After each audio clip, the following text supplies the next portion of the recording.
En la fiesta de cumpleaños de papá, mi hermano se burló, el mejor regalo es que te vayas. Para siempre. Mi mamá solo sonrió con desdén. Levanté mi copa y respondí, de acuerdo. Pero recuerda, no me llames cuando necesites algo. 2 días después. Me reventaron el teléfono a llamadas. Solo les respondí con una línea de texto, ¿ya lo olvidaron? Solo han pasado 48 horas. Soy Sofía Ramírez, tengo 29 años y soy analista financiera en Guadalajara, Jalisco. Una vez creí que el amor familiar valía cualquier sacrificio. Durante años, me desviví por apoyarlos, cargando con sus problemas y dejando a un lado mis propios sueños. Pensé que un día finalmente me verían como alguien que mantenía unida a nuestra fracturada familia, la hija que nunca los dejó caer. Así que planeé el cumpleaños de mi papá. Cada detalle fue impecable. Creí que sería el momento en que sanaríamos. Pero allí mismo, en la fiesta, mi hermano se levantó, alzó su copa y se burló, el mejor regalo es que te vayas para siempre. Mi madre sonrió con desdén, sus ojos fríos. La habitación quedó en silencio. Esas palabras cortaron como un cuchillo, rebanando cada onza de lealtad y esperanza que yo había albergado. Respiré hondo, levanté mi copa y dije con firmeza, cada palabra nítida y segura, de acuerdo, pero recuerden esto. No acudan a mí cuando necesiten algo. Sus rostros se congelaron. Le lancé mi tarjeta al camarero, dividí la cuenta y salí, el eco de mis tacones llenando la resplandeciente habitación como un veredicto final que ninguno de ellos podía ignorar. 2 días después, mi teléfono se iluminó sin parar con sus llamadas. Respondí con una sola línea, ¿ya lo olvidaron? Solo han pasado 48 horas. Si lo dieras todo por tu familia solo para que te rechazaran, ¿cómo responderías? Comparte tus pensamientos sinceros en los comentarios de abajo y hazles saber a los demás qué harías en mi lugar. Al crecer en Guadalajara, Jalisco, yo era la niña que nunca daba la talla. Mi hermano, Ricardo, 3 años mayor, era el niño de oro de mi madre, el que no podía hacer nada mal. Ella sonreía radiante cuando él entraba, lanzando su chaqueta sobre el sofá, mientras que yo era solo la sombra que lo seguía. Mi padre perdió su trabajo en la fábrica cuando yo tenía 12 años, y nuestro mundo se tambaleó. Las facturas se apilaban como ladrillos y la nevera a menudo estaba medio vacía. A los 14, ya cuidaba a los hijos de los vecinos y repartía periódicos antes de la escuela, juntando dinero a duras penas para mantenernos alimentados. Cada peso que ganaba se destinaba a la compra o a los servicios públicos, pero nunca era suficiente para ganarme una sonrisa de mamá. Ella decía, tu hermano tiene grandes sueños. Necesita espacio para brillar. Sus sueños, al parecer, consistían en escaparse para apostar en partidas de cartas y acumular deudas que nunca pagaba.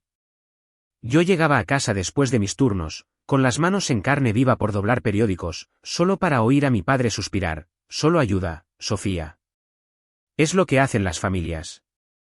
Pero Ricardo, él entraba pavoneándose con una sonrisa, y mamá le daba dinero en efectivo para emergencias. Emergencias como zapatillas nuevas o póker a altas horas de la noche. Una vez, encontré una carta de un cobrador de deudas dirigida a él, 100.000 pesos adeudados a un casino turbio. La pagué con mis ahorros, pensando que evitaría que nos hundiéramos. Mamá simplemente se encogió de hombros y dijo que Ricardo estaba pasando por una etapa. Papá permaneció en silencio, con los ojos fijos en la televisión. Mis esfuerzos eran invisibles, como si estuviera vertiendo agua en un cubo roto. Ellos elogiaban el encanto de Ricardo, sus ideas audaces, mientras que mis sacrificios simplemente se esperaban, como un alquiler por existir en su casa. Recuerdo una Navidad en la que trabajé turnos dobles para comprar regalos para todos. Le compré a mamá una bufanda, a papá una caja de herramientas y a Ricardo una cartera de cuero. Me lo agradecieron, claro, pero mamá pasó la noche hablando maravillas de la considerada tarjeta de Ricardo, una nota garabateada que él había hecho deprisa y corriendo. Yo me senté allí, forzando una sonrisa, con el pecho oprimido. En otra ocasión, escuché a mamá decirle a una vecina, Ricardo es nuestra estrella. Llegará lejos algún día. Yo estaba en la habitación de al lado, cuadrando nuestra chequera para cubrir la factura de la luz. Dolió profundamente, pero me lo tragué, pensando que algún día me verían. Las deudas de Ricardo seguían aumentando, otros 40.000 pesos por aquí, 60.000 por allá. Yo las cubría, esperando mantener la paz. Papá me daba una palmada en el hombro y decía, eres una buena chica, pero nunca le dijo a Ricardo que asumiera su responsabilidad. La escuela era mi escape, pero ni siquiera allí podía librarme del peso.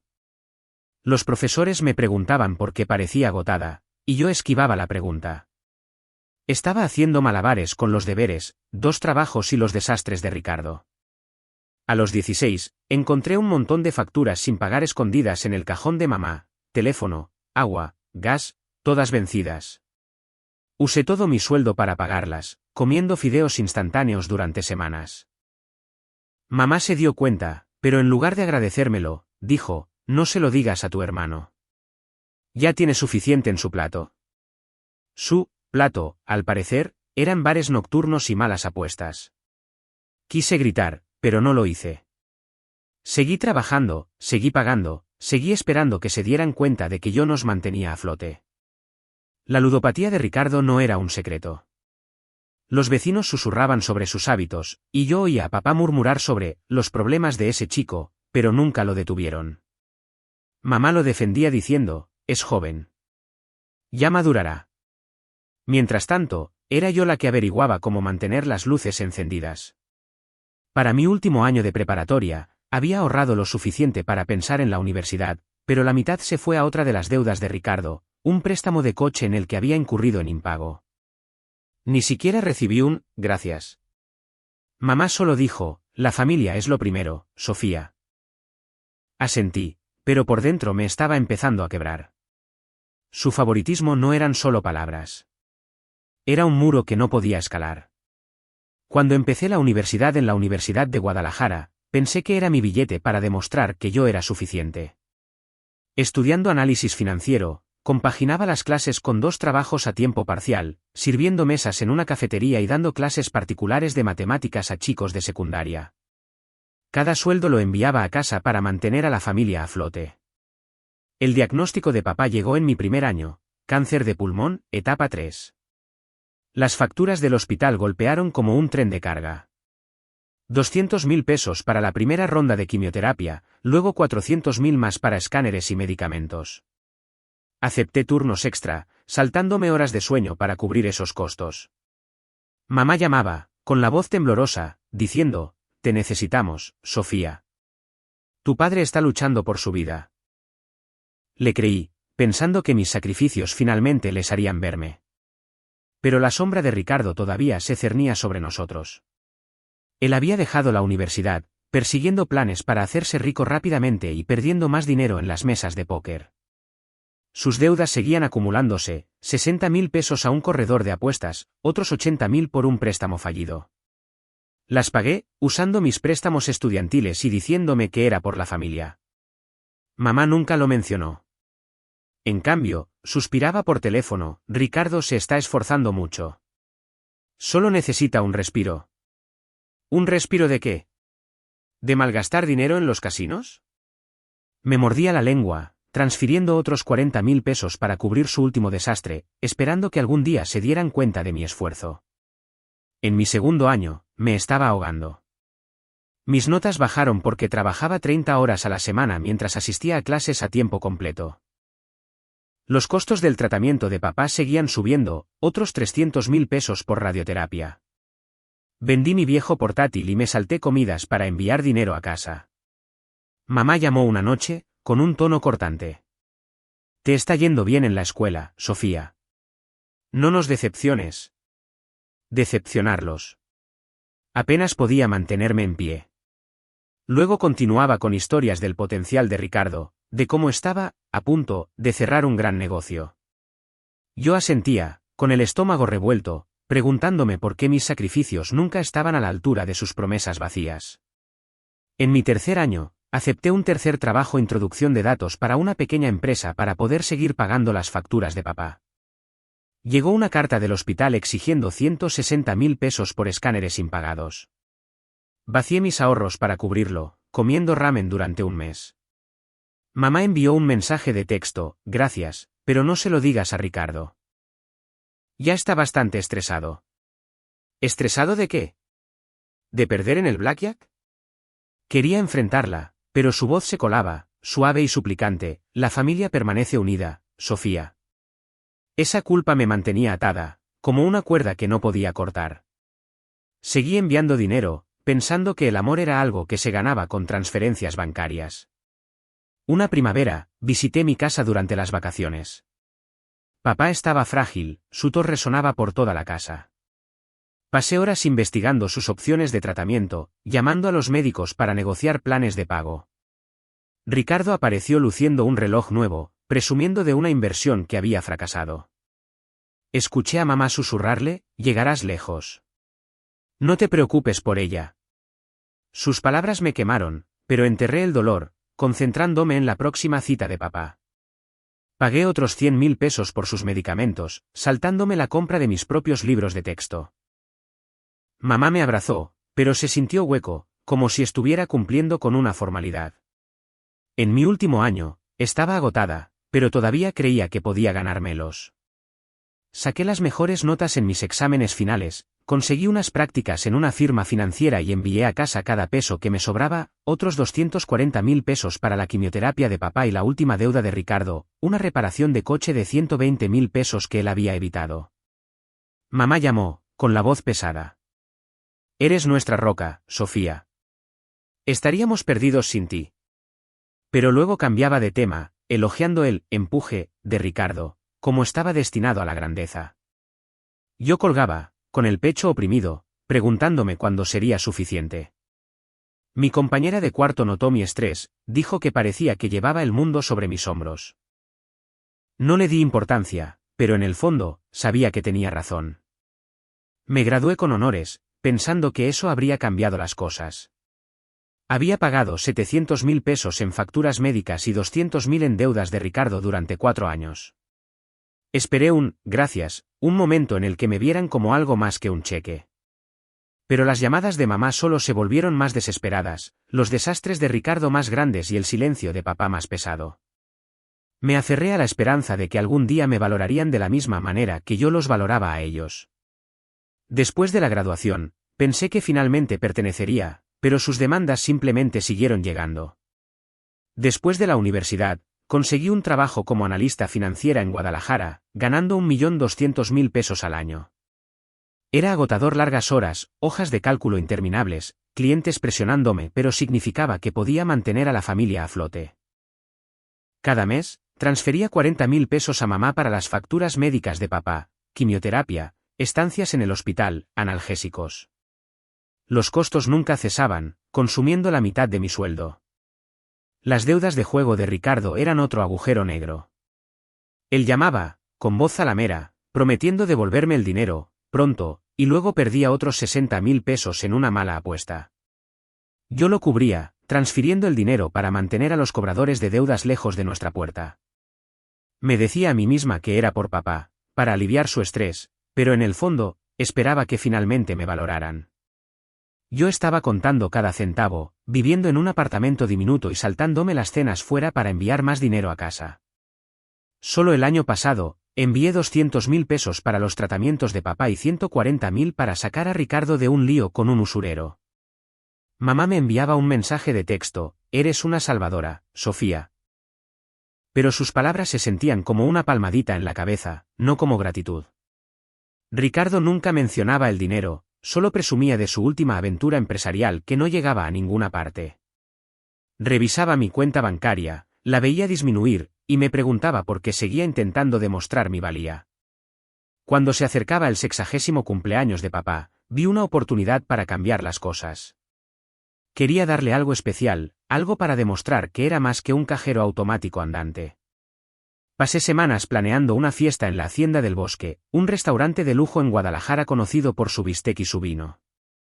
Reservé un salón privado, elegí un menú con los platos favoritos de papá: salmón a la parrilla, patatas asadas, y pedí un pastel personalizado con Feliz 60, papá, en glaseado azul.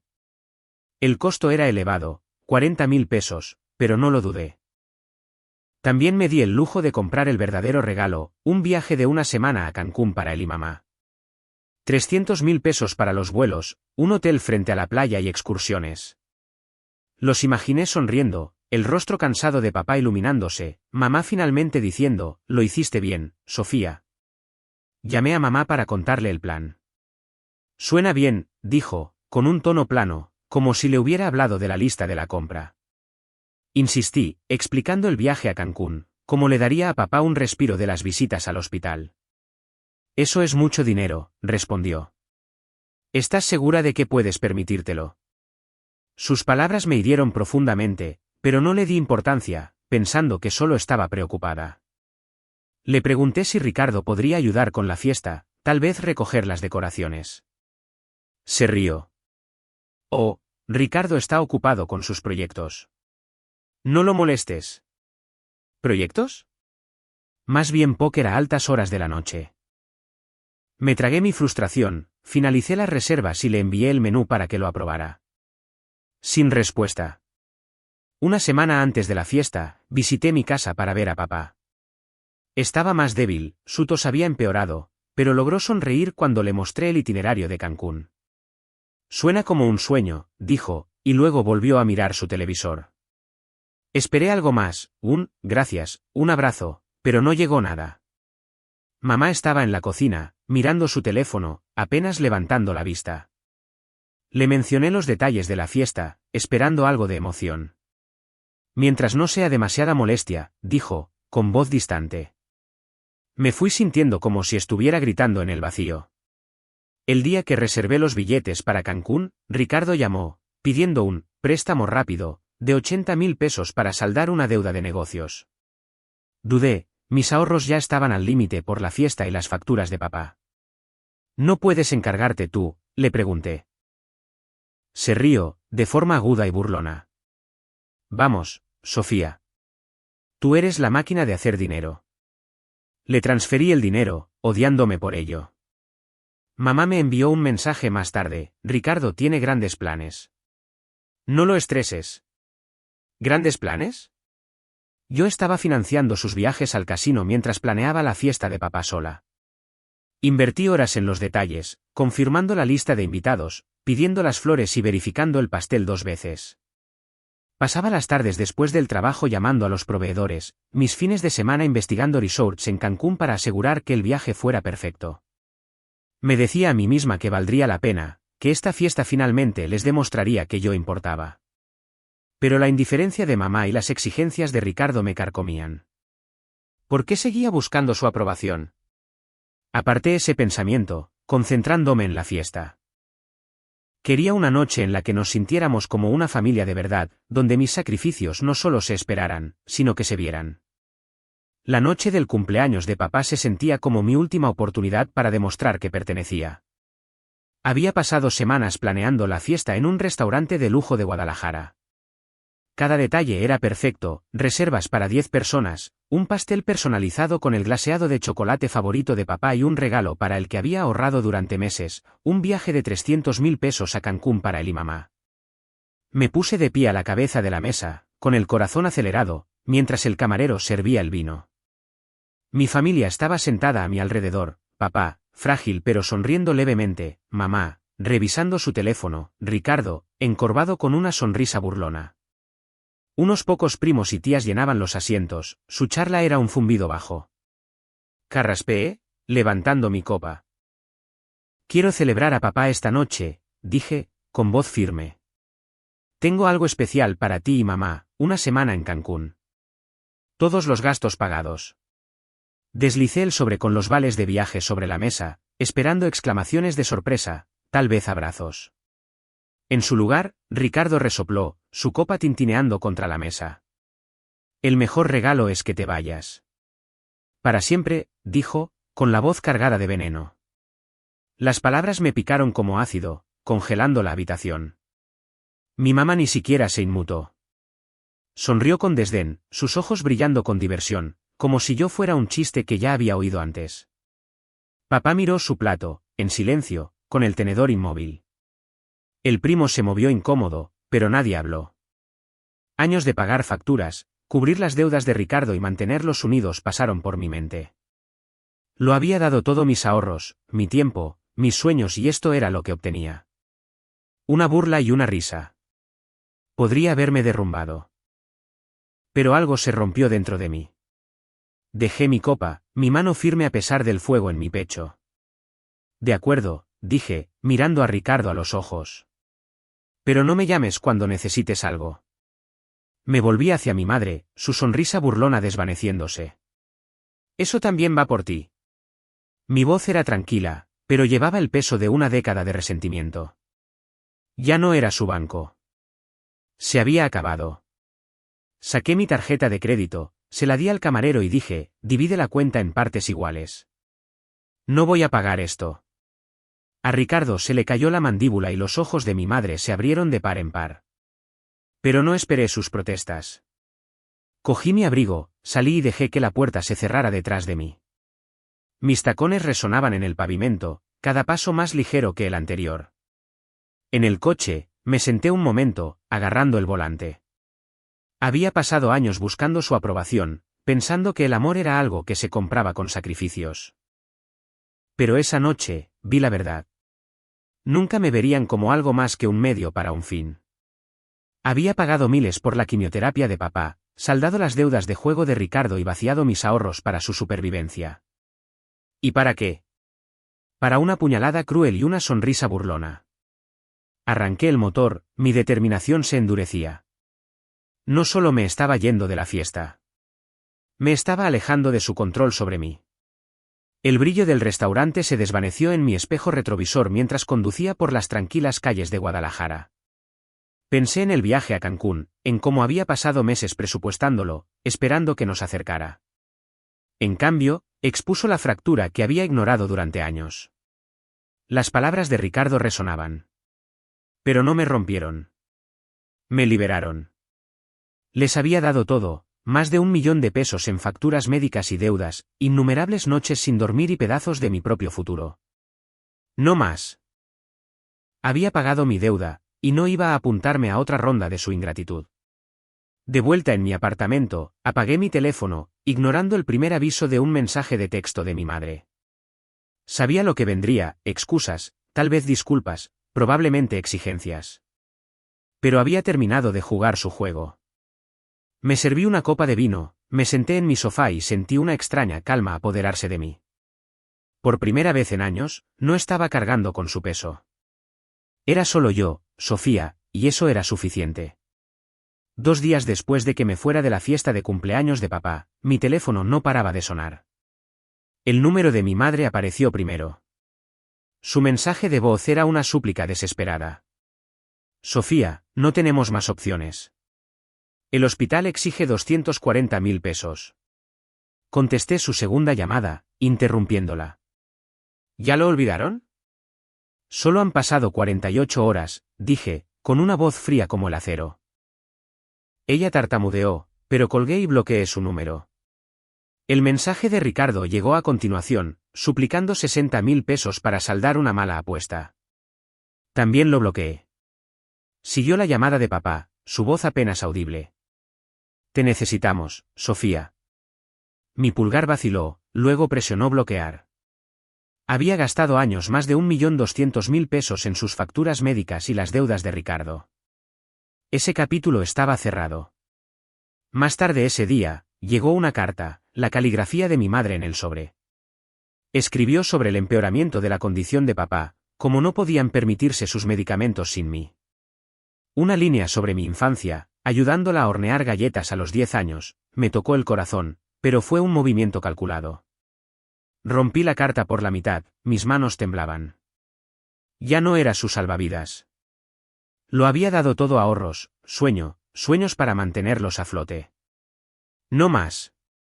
En el trabajo, me enfrenté a un nuevo desafío. Mi jefe me envió un correo electrónico sobre una conferencia financiera en Monterrey. Una oportunidad para representar a nuestra firma y presentar propuestas a clientes importantes. Era una oportunidad de alto riesgo, pero un cliente acababa de retirarse, amenazando el mayor acuerdo de mi equipo. Me sumergí en el control de daños, haciendo números para salvar el contrato. Bruno, mi colega y amigo, se quedó hasta tarde conmigo, revisando hojas de cálculo. Tú puedes con esto, dijo, no como una charla motivacional, sino como un hecho. Trabajando codo con codo, sentí una chispa de confianza, no porque él lo dijera, sino porque lo estaba demostrando. No necesitaba su aprobación para saber mi valor. Esa noche, no pude dormir, la carta de mi madre resonando en mi mente. Cogí un cuaderno y empecé a escribir no un diario, sino un cuento corto sobre una mujer que se liberaba de las cadenas que ella misma se había forjado. Las palabras fluyeron, crudas y reales. Nunca había escrito ficción antes, pero se sintió como abrir una puerta dentro de mí. Al día siguiente, me inscribí en un taller de escritura creativa en Guadalajara, un pequeño paso hacia algo nuevo. La instructora, una mujer tranquila llamada Laura, leyó mi texto y dijo: «Tienes una voz».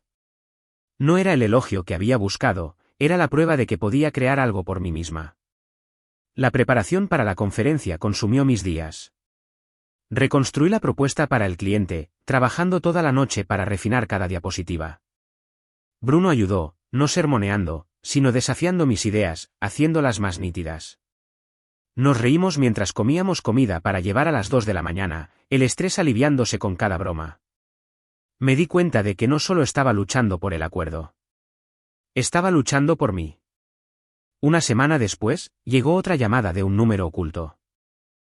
No contesté, pero el mensaje de voz era de mi madre, su voz más suave, suplicando un último pago para la quimioterapia de papá. Lo borré, mi determinación como el hierro. Su desesperación era real, pero no era mi carga. Ya había pagado suficiente, financiera, emocional y mentalmente. Bloqueé el número, mi pecho más ligero con cada paso que me alejaba de su caos.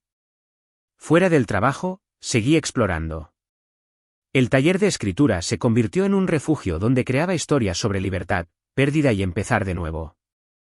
Una tarde, compartí un texto con el grupo, mi voz firme, mientras ellos asentían, algunos incluso aplaudían. No se trataba de su aprobación. Se trataba de encontrar la mía propia. Empecé a correr por las mañanas, no con un grupo, sino sola, el ritmo de mis pasos despejando mi mente. Cada carrera era un recordatorio de que yo era suficiente sin su peso. La conferencia se acercaba y me sentía preparada, no solo para la presentación, sino para la vida que estaba construyendo. No estaba huyendo de ellos. Estaba corriendo hacia mí misma. Sus llamadas, sus cartas, sus chantajes emocionales. Ya no podían tocarme. Era Sofía, no su salvadora. Y eso era suficiente. Meses después, mi vida volvía a ser mía mientras su mundo se desmoronaba. Me había volcado en el trabajo, liderando una importante presentación a un cliente que consiguió para nuestra firma una cuenta de $1 millón. Pasaba las noches en un estudio de arte de Guadalajara donde había empezado a pintar, con audaces pinceladas de color que se sentían como si estuviera recuperando pedazos de mí misma. Pero su caos no había terminado de perseguirme. Un colega me envió una captura de pantalla de la última publicación de Ricardo en un foro local. Sofía Ramírez abandonó a su padre moribundo por un trabajo de lujo. Afirmaba que yo había robado los ahorros de la familia y los había dejado pudrirse. Las mentiras se extendieron y desconocidos se sumaron, llamándome desalmada. Dolió como un latigazo, no porque me importara su juicio, sino porque la traición de Ricardo era tan descarada, expuesta en internet para que todos la vieran. Podría haber contraatacado, publicado la verdad sobre el $1.200.000 que había gastado en sus facturas, la quimioterapia de papá, las deudas de juego de Ricardo, pero eso habría significado volver a meterme en su lodo. En lugar de eso, denuncié la publicación y bloqueé el perfil de Ricardo. No iba a jugar su juego. Unos días después, Marisol llamó, con la voz apesadumbrada. Nos encontramos en una cafetería. El olor a patatas fritas grasientas flotaba en el aire. No lo endulzó. Ricardo había sido despedido de su trabajo en el concesionario después de faltar a turnos, demasiado ocupado apostando a las cartas. Debía $160.000 a un corredor de apuestas sin forma de pagar.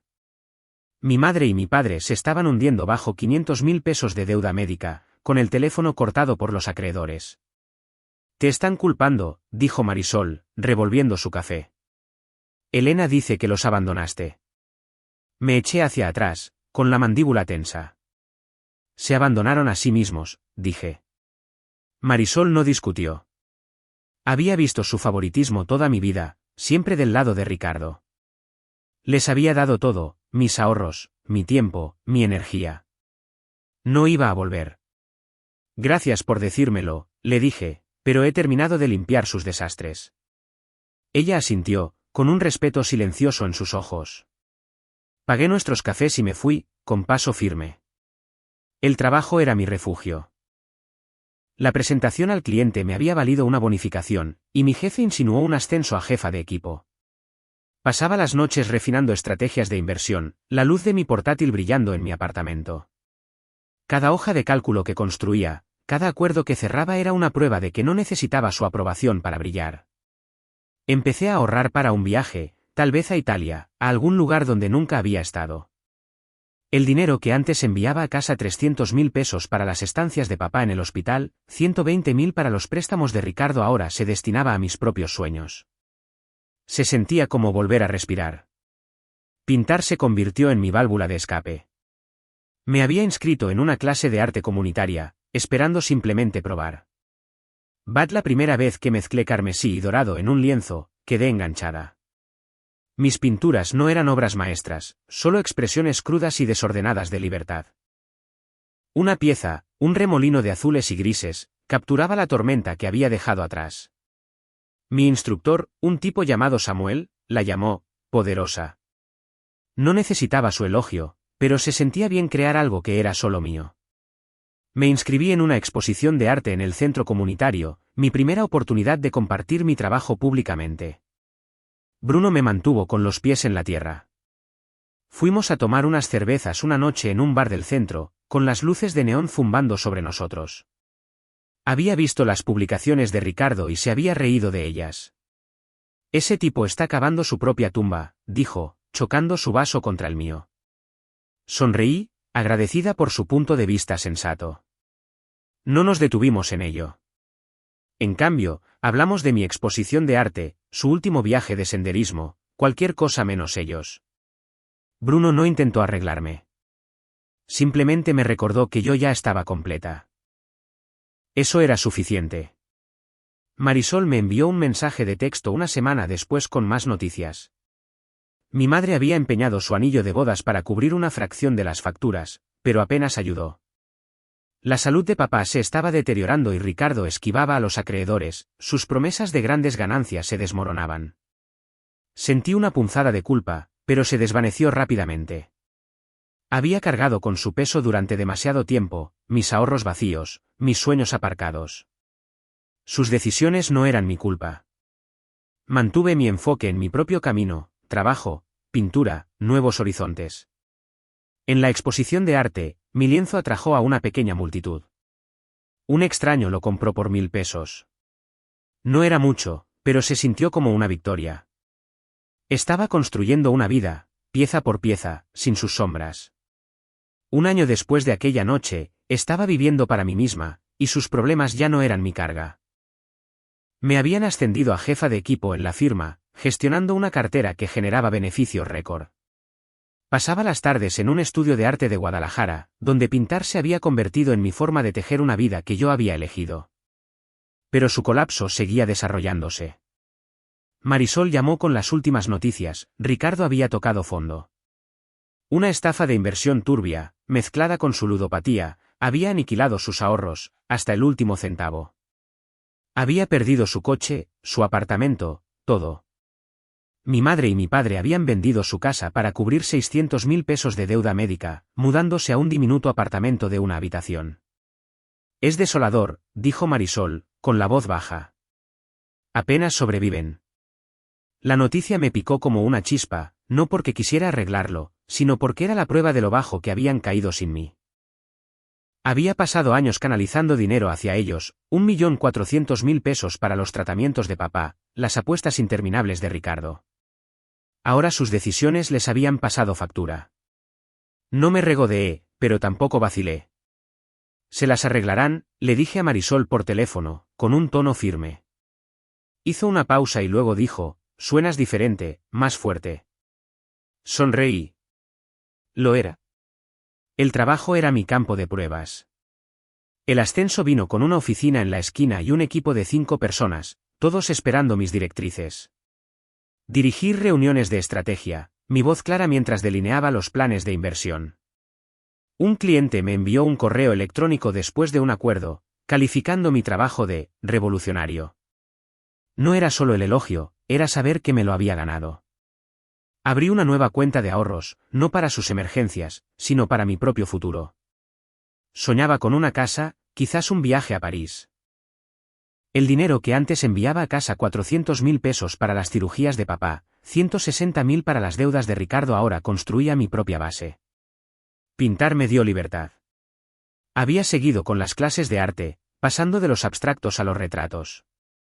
Mi última pieza, un autorretrato en verdes y dorados intensos, se sentía como un espejo de en quien me estaba convirtiendo. Mi instructor, Samuel, me animó a presentarlo a una exposición regional. «Es audaz», dijo. «Como tú». Pasé noches perfeccionando los detalles, cada pincelada una declaración de independencia. La exposición aceptó mi obra, y ver mi pintura en exhibición, rodeada de extraños que veían belleza en ella, me llenó de un orgullo silencioso. No estaba pintando para su aplauso. Estaba pintando para mí. Bruno siguió siendo una constante en mi vida. Nos encontramos para tomar un café un sábado, la cafetería bullía de conversaciones. Se había enterado de la caída de Ricardo a través de un amigo en común. «Ese tipo es su peor enemigo», dijo Bruno, negando con la cabeza. Asentí, sorbiendo mi café con leche. No nos detuvimos en su desastre. Nuestra conversación se centró en mi ascenso, mi arte, su nuevo trabajo secundario arreglando bicicletas viejas. Bruno no necesitaba decirme que yo era suficiente.